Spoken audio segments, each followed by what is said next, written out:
Hi, I'm David. Let's look at this problem.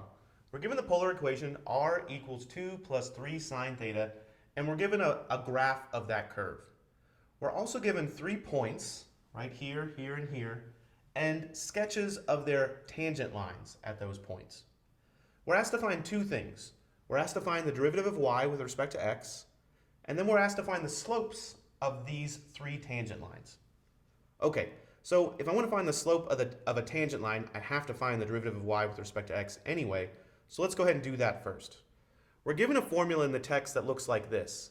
The derivative of y with respect to x equals, well, derivative of y with respect to theta over the derivative of x with respect to theta, and when I want to find these two values, dy over d theta and dx over d theta, I have this formula. Now these formulas come from the fact that y equals r times sine theta, or f of theta times sine theta, and when I take their derivative, I'm using the product rule. So the derivation of this formula is just using the product rule for x and y being what we know they are for polar equations. So let's use this formula to find dy over dx in our case. So dy over dx equals, so I've got a long fraction, f of theta, that's this value, that's this function right here. Here's f of theta. So at first, I've got 2 plus 3 sine theta times cosine theta. So for the next part of the numerator, I need f prime of theta. Well, here's f of theta, so f prime of theta is the derivative of 2, which is 0, plus the derivative of 3 sine theta. The derivative of 3 sine theta with respect to theta is 3 cosine theta. And then I multiply by sine theta. Now, in order to find the denominator, I already have a lot of these pieces. I know what f of theta is, but I'm going to put a negative in front of it. 2 plus 3 sine theta. And then I've got a sine theta there. Plus, I already know what f prime of theta is. That's 3 cosine theta. And then I'm going to multiply by cosine theta.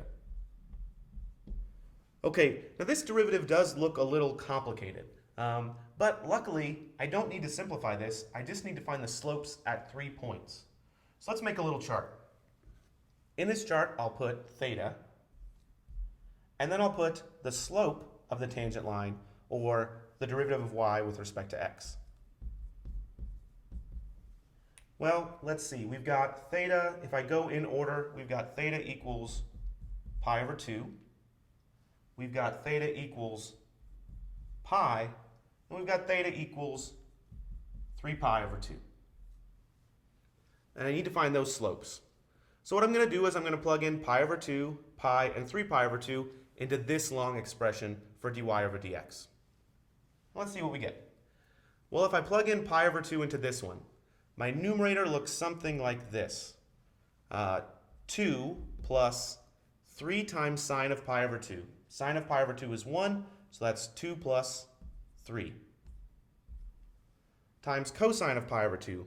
Well, cosine of pi over 2 is 0. So that term's going to go away.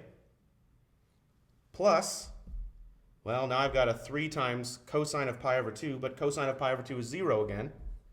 And sine of pi over 2 is 1. So this numerator right here is 0 plus 0, which is 0. As long as the denominator is not equal to 0, this is going to be equal, the whole derivative is going to be equal to 0. So let's look at what that denominator equals. It's negative 2 plus 3 times 1, so that'd be negative 5 times sine of pi over 2, which is 1, plus 3 times 0, that's plus a 0. Well, all I care about is that this denominator is not equal to 0, so this whole slope is equal to 0.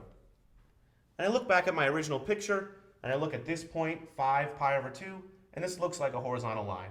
So I would expect the slope to be equal to 0. So that matches up with what I would expect. Let's look at pi. I do not expect to get a slope of 0 here.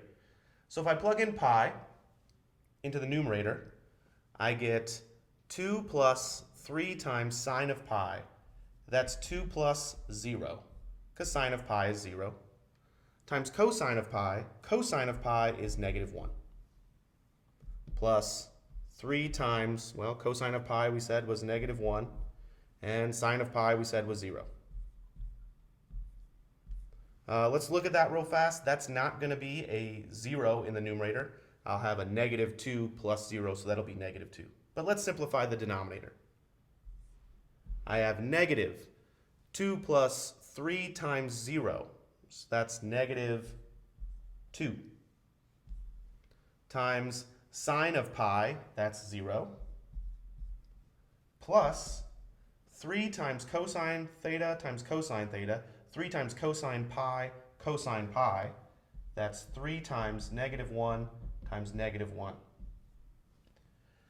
Well, if I look at my numerator, I have negative 2 plus 0, so that is a negative 2.